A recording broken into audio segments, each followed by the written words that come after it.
gonna start the presentation. So thank you everybody for joining me in this afternoon workshop. The workshop is gonna be about sizing of hydrogen systems. I'm gonna present you what we have been working on in my company and how it can apply to other problematics. So quickly, I'm gonna talk about my company, Ametra Group, and my team, which is called Ametra Research, part of a group of Ametra. The Ametra Group works on many different domains, such as defense, aeronautics, energy, spatial, and railway. And we launched Ametra Research, which is a research and development team of PhDs and engineers. And we are currently leading 3 projects. 2 of them are in the energy and power electronics domain, and one of them is in the mechanical and material domain. And today I'm going to talk mainly about the project that I'm leading in the energy domain about hydrogen and sizing of hydrogen systems. Before really starting about hydrogen system, I want to have a few words about hydrogen. There's a lot of information currently going on about hydrogen, and I don't want to have too many misunderstandings about it. So I'm gonna first provide a few key points about it. The first one is that hydrogen is an energy carrier and it's not an energy provider. I want to make this distinction. An energy provider is, for example, gas, oil, sun, wind, and uranium. So you can get energy by burning gas and oil, and if you can harness the power of the sun and the wind, you can get also energy. However, an energy carrier is a way of transporting and sometimes storing energy. The most famous energy carrier is electricity, but hydrogen is one as well. So you can use it to store energy or also to transport it. So the main difference is that you need energy to create an energy carrier. So you need an input of energy to create hydrogen. And so it means that basically hydrogen production is as green as its energy source is. Currently, 95% of the hydrogen production in the world is made through steam reforming, which is another name to say that you use natural gas mixed with water to produce hydrogen and CO2.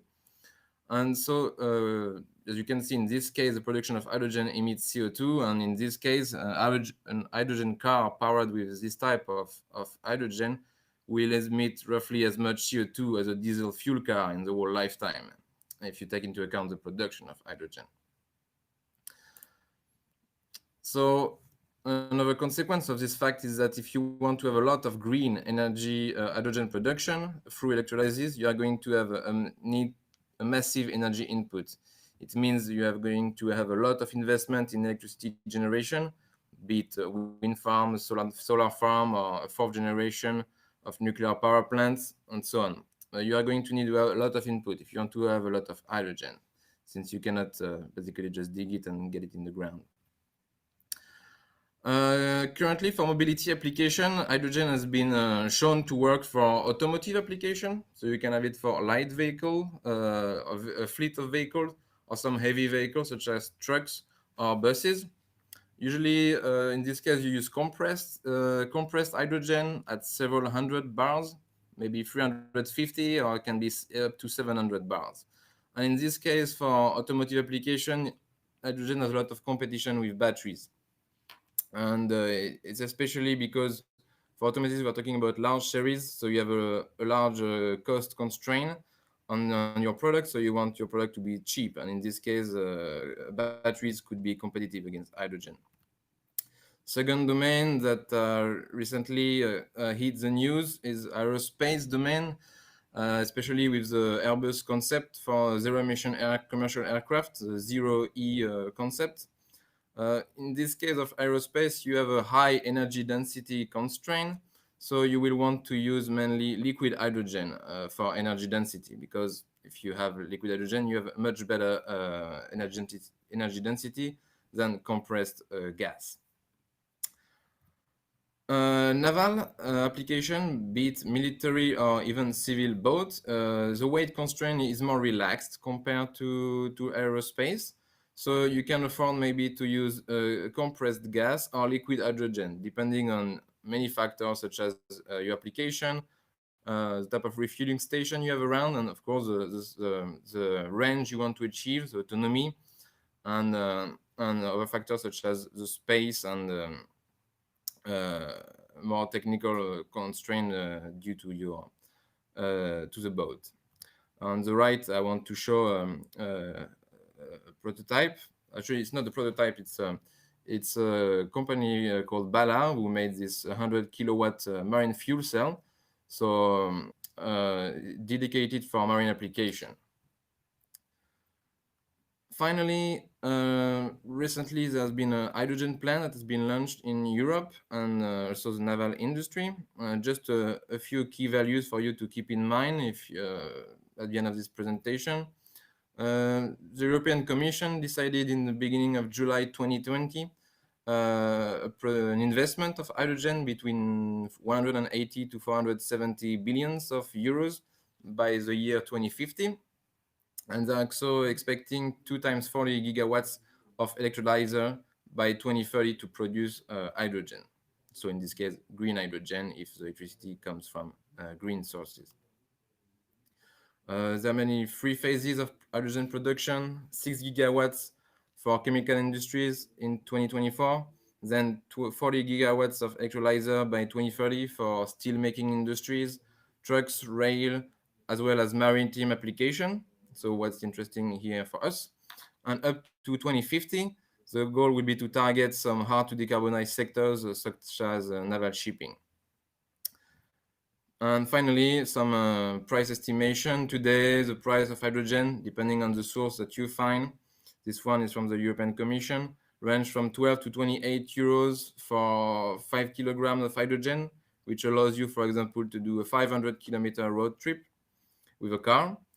And in 2030, the projection is for the hydrogen price to drop between 6 to 12 euros for 5 kilos of hydrogen, again for a 500 kilometer road trip by car.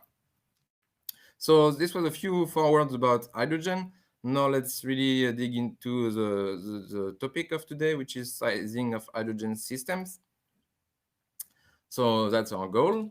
And how are we going to do it? Before that, so the sizing of hydrogen system, by hydrogen systems, I mean, in this case, fuel cell, fueling station, tank fueling and discharge, either for compressed gas hydrogen or liquid hydrogen. We are really targeting a whole range of system, and the goal is to create a tool to help decision-making process. How are we going to do that? We are going to do it by modeling those complex hydrogen system using several fields of physics, be it fluidics, mechanics, thermodynamics, as well as system control, electronics, and so on. And the approach we choose is to use a block-based physical modeling approach using a software MATLAB Simulink Simscape, which allows to really connect elements together into like a real system. But before that, we are going to need a thermodynamics model of hydrogen. And this is a key point if we want to model all those systems. What's the problematic here? Hydrogen, to model precisely hydrogen system, we need to be able to model hydrogen itself. And there are many important properties we want to model, such as temperature, the pressure, internal energy, the specific volume, viscosity of hydrogen, thermal conductivity, the entropy, and the thermal capacity. And we want those properties to be measured for a large range of pressure and temperature. Basically, since we are going to use compressed hydrogen, we would like to be able to model hydrogen from 0.1 to 700 bars. And since we want to model, since you want to model liquid hydrogen, we want to be able to predict its property for cryogenic temperatures between 14 to 33 Kelvin, for example. And in this case, you are going to need to develop a thermodynamical model of hydrogen through equation of state. In our case, we chose to have properties of hydrogen model from 0.01 to 100 to 1000 bars and the temperature of hydrogen to be modeled from roughly 14 to 600 Kelvin. So this allows us to model both gas hydrogen as well as liquid hydrogen, and also a mixture of both. And a quick snapshot of what it looks like. Here I represented some hydrogen properties on 3D graphs. The two horizontal graph axes represent the pressure and the specific internal energy. So we are expressing all of properties as a function of those two variables. So here I'm representing from the top left to the bottom right, temperature, specific volume, specific entropy, kinematic viscosity, the thermal conductivity, and the Prandtl number, which allows us to compute thermal exchange. And so the key is to have this model, this grid of material properties, and to be able to interface it with our with our model of hydrogen system, to be able again to be the most accurate possible.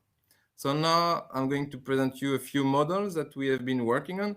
If you have any question, of course, feel free to ask them in the chat, and I will reply them at the end of the presentation. So first model I want to talk about is, of course, a model of fuel cell. If you are talking about hydrogen, in some cases you will want to have a fuel cell in your system. So it's an important element. I'm not going too much into the detail of its functioning. Basically, you have hydrogen arriving on one side, you have oxygen arriving from the other side. The hydrogen will have to dissociate when it will approach the membrane. In the middle, it's going to have to dissociate between its proton. We are going to cross the membrane and recombine with oxygen to create water. And the electrons will be forced to turn around the membrane through your electric load, which is going to power your equipment, basically.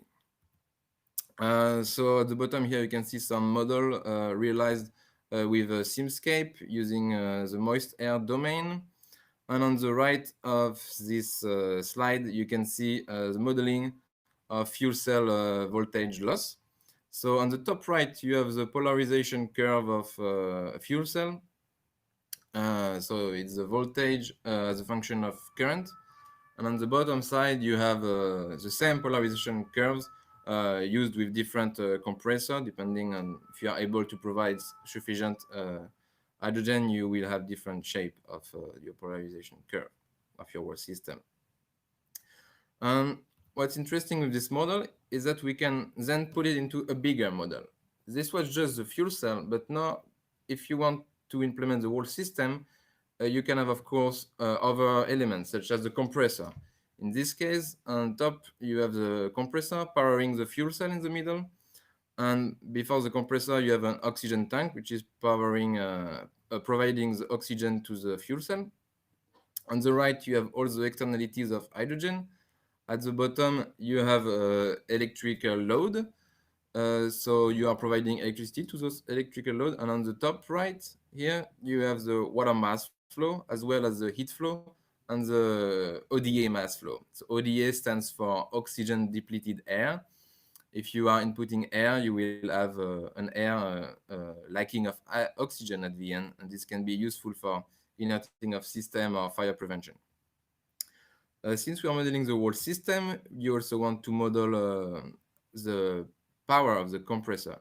So in this case, we are modeling the compressor with a switch-like reluctance motor, which is an electrical motor, powered itself by an asymmetric bridge, itself powered by a DC-DC converter. And at the beginning of the loop, if you want to start your system, you need a little starter battery. So we are modeling that as well. And once the process starts, you can power the whole the compressor and its power supply through the fuel cell. On the right here, you can see some sample result that we have achieved. On the top, you have like the load, the electrical load that we have. So at the beginning, the load is very, very little, and then it gets more important. In the middle, you see the current as a function of time both the current which goes out of the fuel cell and the current that goes to the load in blue and red respectively. And at the bottom graph, you can see the evolution of the pressure as a function of time. So the pressure in the compressor, at the entrance of the fuel cell, as well as the reference pressure. So these are just some quick graph I want to show you to highlight like the power of this model and what kind of data we can record. In this case, we are really mixing the different domain using an acosol multiphysical system. And we are representing both electrics, thermal, mechanical, fluidics, and moist air domain. So this was one of the interesting systems we started to model, and the results were presented in conferences and are quite adaptable depending on your application and very flexible to modify later. Some of the system rely more on a lot on storage. Lots of system rely on hydrogen storage, so we focused a lot of energy in the system, and especially fueling and refueling and discharge of the system. So here I want to present a compressed gas hydrogen tank fueling, again using Simulink Simscape. So here you have the system that we model. On the left, you have the high pressure buffer storage. And on the complete right, you have the final tank that you want to fuel. And in order to fuel it, in the middle, you have some solenoid valve, which are here to control the mass flow rate. And in the middle, you have a chiller. And the chiller is here to cool down the hydrogen, because basically when you compress hydrogen, hydrogen is going to heat up. And you have a lot of norms saying that you should not heat up too much hydrogen for obvious safety reason when it goes into the tank. And so practically you want to cool it down before entering the tank. And this is where the chiller takes into action. So on the top right here, I'm showing you a few results. All of those curves are plotted against time, so it's the evolution of the parameter with time. On the top left, you have the evolution of the temperature at different points of the system. I'm not going to go too much into detail, but you can see that we can basically get the temperature of hydrogen at any point of our system. On the top right, you have the hydrogen pressure, both in the fuel, in the final tank and at the entrance of the chiller, as well as the reference. You can see that we are able to reach our target in a bit less than 5 minutes in this case. The target being, sorry, I didn't say it, but the target here is 70 megapascals, so 700 bars, which is like kind of standard pressure for compressed hydrogen application. At the bottom left, you see the mass flow rate as a function of time. Here we are hitting a bit more than 25 gram per second. Before filling completely the tank. And the bottom left, you have like the heat flux that the chiller is processing in kilowatts. So it can go, you have a peak around 60 kilowatts of power. So what shows this system? This system shows several things. On the bottom, so here you have an animation that unfortunately is not working in the PDF, but you can plot the evolution of hydrogen temperature and the specific volume as a function of time directly on 3D graph, which helps you to see the path that hydrogen is, the thermodynamical path that hydrogen is taking, and can help you optimize your system.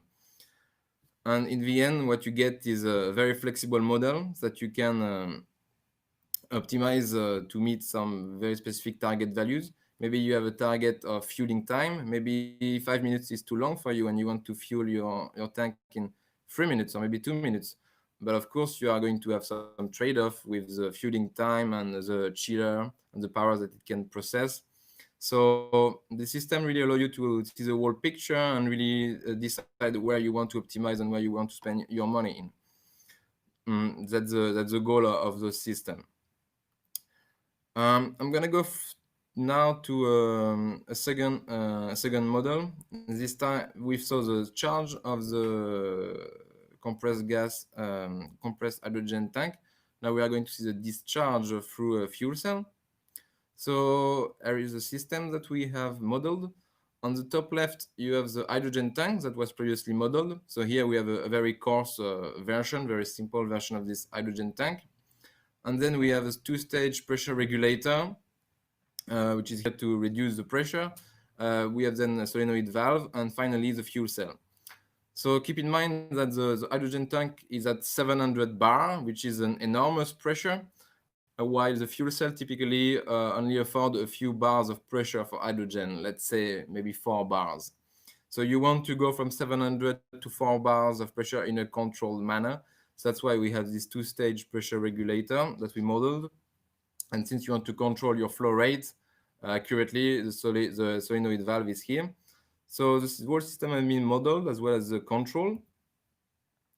And the goal, of course, is again to have a flexible model if you want to optimize some target values, such as mass flow rates or discharge time. On the bottom right, I show you a few graphs. If you focus on the top left, you have an example of mass flow rate as a function of time. Actually, the red one is the reference, and the blue one, which you actually cannot see because it's completely behind the reference one, shows the actual mass flow rate. So here you can see that we have very steep demand in terms of mass flow rate, and that it's perfectly following those demand. The three other graphs, I'm not gonna go too much into detail of those graphs, but they basically represent hydrogen pressure at several positions of this system. At the first stage, the second stage of the pressure regulator, or in the solenoid valve. And you can see that the variation are actually extremely small. So the model is very well fitted in this case. So it's very important to have a model that actually fits well with what you want to achieve. But if you want to model it differently, let's say you might have you want to have two pipes, one for like high flow and one for smaller flow. It's also possible to model it relatively easily. This is the power of those models. If you have a different system, you might be thinking, oh, but in my system, I don't have this two-stage pressure regulator. I have a three-stage pressure regulator, where it's also relatively easy for us to modify it and to optimize your system depending on your targets. So this is the main idea again behind this system. So we have seen fueling of compressed hydrogen tank, and we have seen discharge of the same tank. Finally, before wrapping up the presentation and getting some questions from you, I want to talk a bit about hydrogen storage for liquid hydrogen. The goal of this slide is also to show you that we can model using the same framework both compressed hydrogen gas as well as liquid hydrogen. So here is a relatively simple model. In this case, the buffer storage of liquid hydrogen has been modeled the most easiest way in order to really focus on the interesting part for us, which is the liquid hydrogen pump, which is here to move the hydrogen from the buffer storage to the liquid hydrogen tank, and the liquid hydrogen tank itself. Here, I want to show you the evolution of temperature as a function of time in several layers of the liquid hydrogen tank. So you might have a carbon fiber layer, and then followed by a liner, a multi-layer insulation in order to reduce thermal loss, and a vacuum enclosure.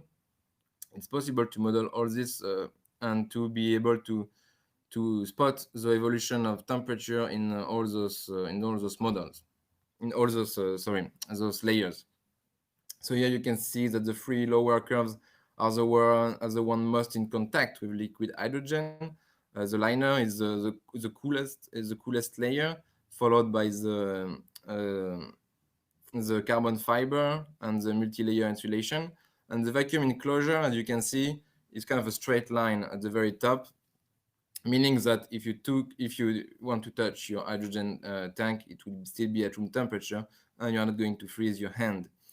And so it's very convenient to have this tool to be able to size properly the heat exchange between all those layers, and also to do some optimization on the weight of those layers that you would like to achieve, which can be important application for which can be which can be important result for application with high energy and weight constraint.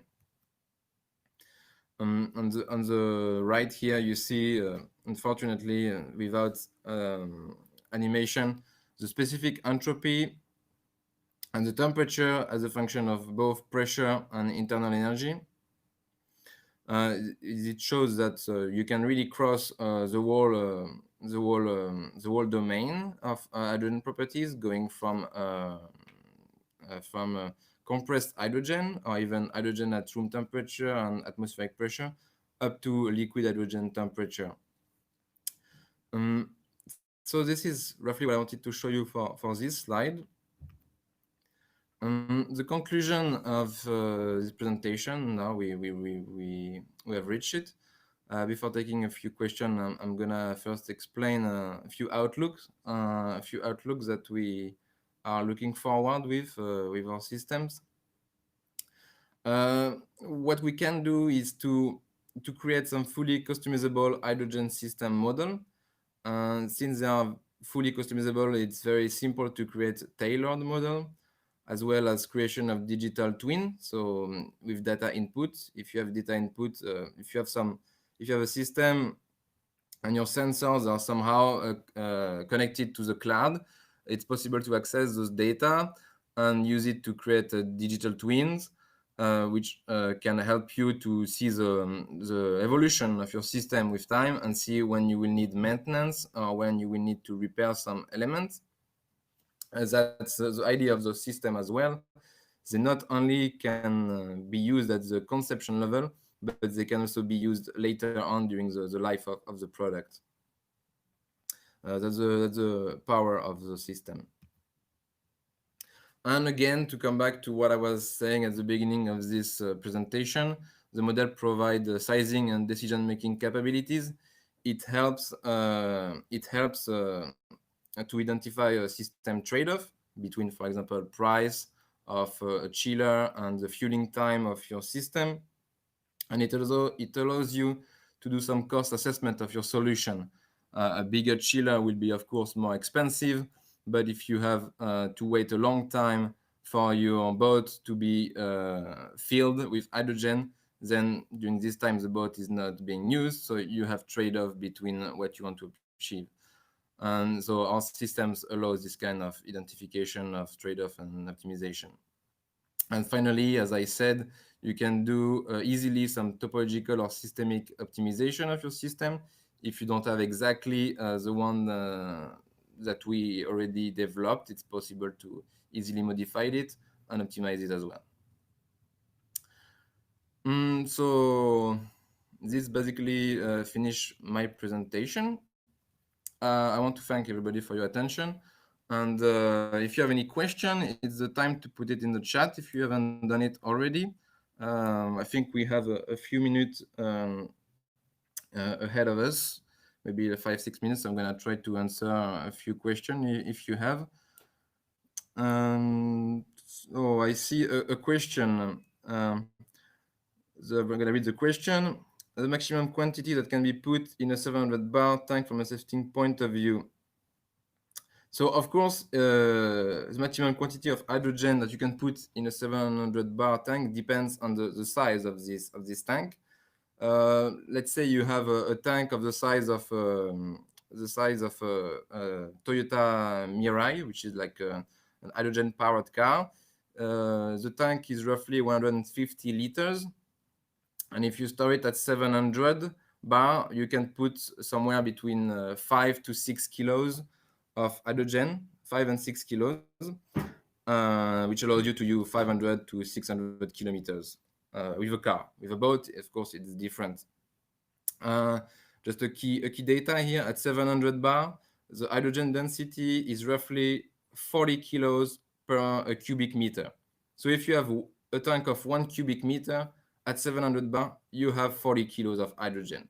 40 kilos of hydrogen is it's a lot of energy. It would allow a car to do 4,000 kilometers, for example. Just to give you an idea, I'm always using the image of the car because this is what speaks more to the mind of the audience. So I hope this answers the question.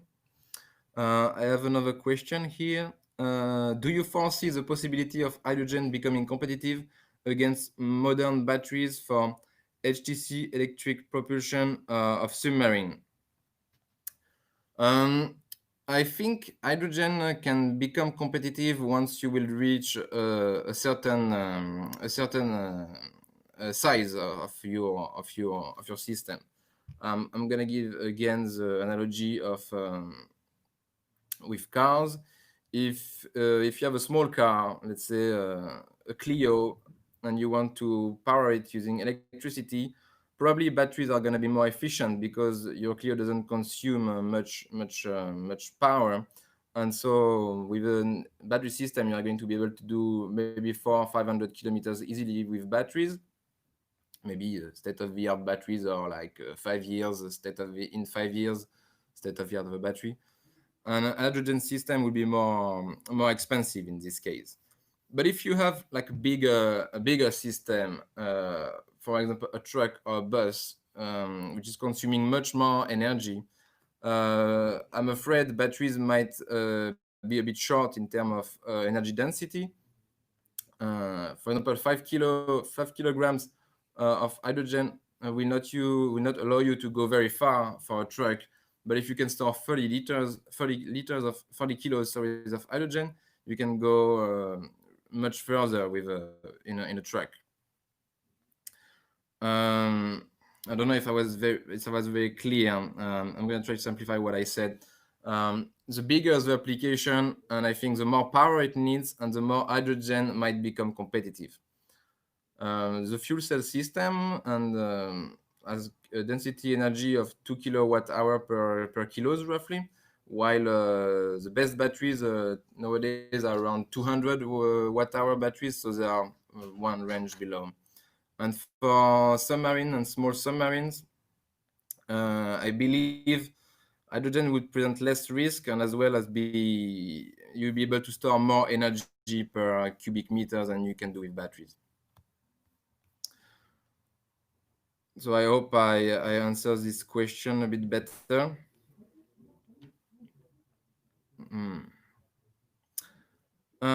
So the next question here: did you study the thermodynamics and dynamic phenomena of the gaseous liquid mixture? So it's a very good question. I did not say it, but in what I've been using, Simscape, the Simscape software allow us to use both liquid hydrogen and gas hydrogen, but as well we can as a mixture of both. The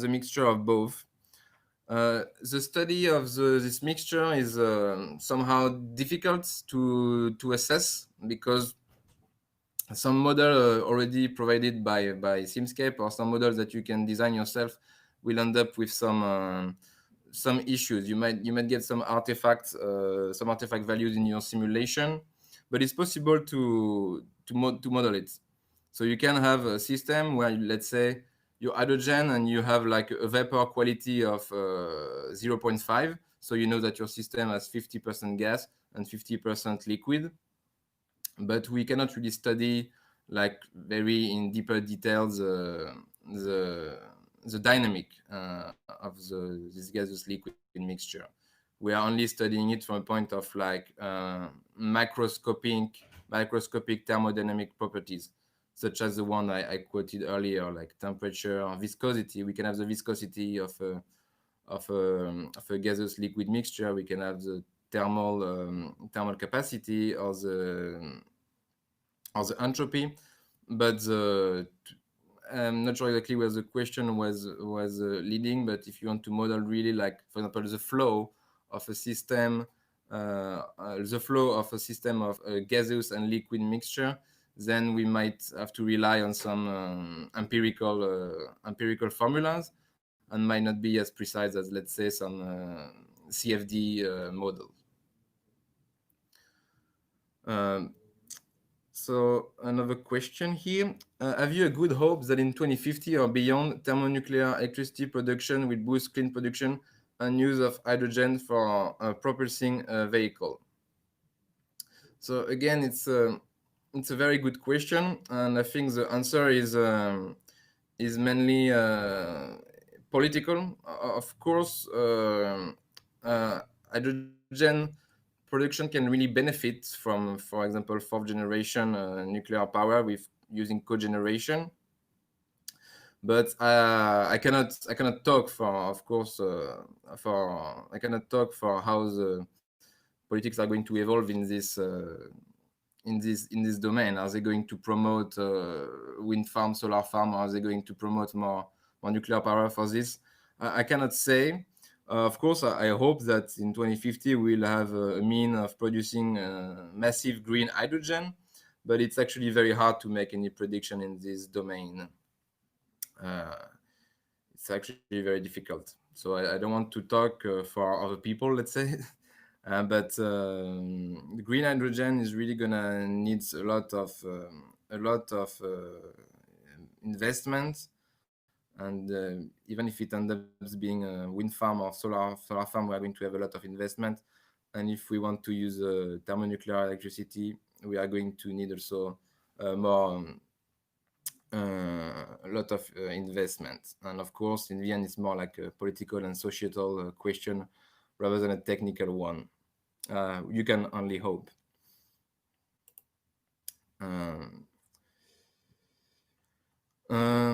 I think someone else is typing a question.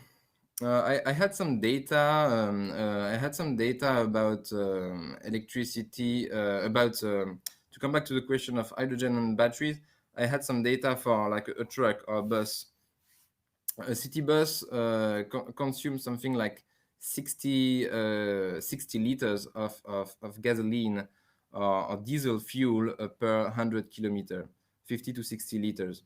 And if you would like to replace this with battery, let's say you put all the electricity, you put all the batteries of a Zoe car inside, or maybe you double or you triple what the Zoe car can have as electricity, you will end up with a range very limited. Even if you triple it, since a truck is consuming so much more power than a regular light vehicle, you will end up having a range which is like maybe 100 kilometers, but like 150 is like best, and it's not ideal at all for bus or truck. That's why you see not mainly in the United States right now, I believe, but you have some hydrogen power bus, and the whole idea is that you can pack much more energy into a smaller volume. So in this case, hydrogen is can be more competitive than electricity, because you can recharge it relatively fast in a few minutes, compared to batteries where you need to maybe swap the whole batteries. That can take time, and you need a lot of equipment and storage of batteries and so on. So the bigger the application, and the bigger the chance of hydrogen. I think I got another question. Yes, I got another question. Have you already applied your models to a complete real case study? So this is our hope. The previous question, you are talking about the hope that we have, and actually the hope we have is to be able to really compare our system to reality. Right now we have, of course, a lot of discussion with other companies, small startups and bigger companies, to try to have a validation of our model, and we are currently trying to achieve that. Right now we don't have it. We can only compare our model to scientific data that you get from a scientific journal, and we have done that, and the comparison are actually quite good. Mainly, for example, in terms of mass flow rate, we are actually a quite good mass flow rate, and the fueling time that we can achieve for some of our application is very close to what we we observed in scientific journal, as well as the power, for example, of the chiller that you need to cool down the hydrogen. We can compare those data with scientific publication, and right now they are quite close. But of course, in the end, you want to have your model compete against a real case study. Nothing beats that. That you do yourself. I mean, because the scientific article that you find on journals, of course, they use a real system. But since you never have the full access to all the data and how everything was set up, it's really hard to make a one-to-one comparison. So this would be our goal, and we are hoping to achieve it in the year to come, or in the month coming. Yes, but it's actually a very good question. In the end, models are only as good as you make them, and if you cannot compare them, then they are worthless. That's why it's actually a key point. I didn't talk too much about it in this presentation, but so far we are relatively happy with the result compared to hydrogen scientific publication. I have another question here. Do you put on leak detectors? So it's possible to do it. In the systems that I've shown you, we haven't put any leak detectors, and because intrinsically some models are relatively ideal, it's possible to implement some kind of randomness, but it hasn't been done right now. However, on the subject of leak and leak detectors, we have another project that we are not presenting in this workshop because there was a lot of people asking to have workshops and we could not fit all our subject. But at the beginning, I mentioned we had 3 big subjects in our team, and one of them is to study really like the physics of hydrogen tank using some relatively new paradigm to detect microfissuration in the carbon fiber, if you have leakage or porosity. So in this case, the leak, of course, is one of the biggest issues, especially if you want to use liquid hydrogen system, because hydrogen is going to eventually boil off and you might have some micro leaks, and hydrogen is one of the like the smallest molecule in the universe. It leaks very easily. So we have a whole project based on identifying and trying to characterize and to model those leaks. But in the model that I've presented, we don't have such leak detectors.